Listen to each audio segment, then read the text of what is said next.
Жастар арасында кеңінен танылған әнші Тұрар Ыдырыс жеке өмірі туралы сөз қозғап, неге әлі үйленбей жүргенін айтты.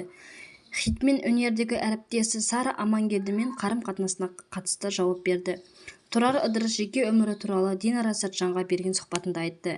Әнші әлі де сүйіктісін жолықтырмағанын жеткізді. Солай болып тұр ғой енді.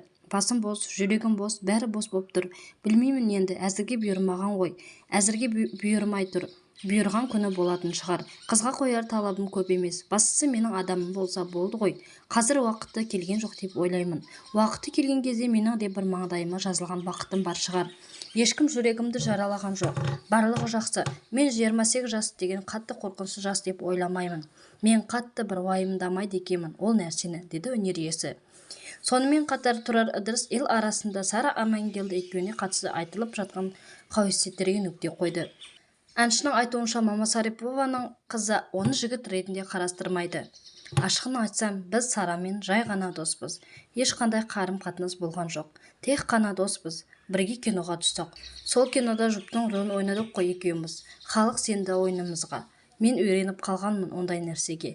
Екі адамды қосып кетеді. Бірақ қайталап айтайын. Біз жай ғана доспыз.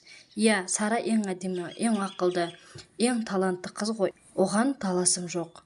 Былай айтқанда, Сара маған қарамайды, деді ол. Сіздермен болған жаңа жаңалықтар арнасы. Арнаға тіркеліп жаңа жаңалықтармен таныс болыңыздар.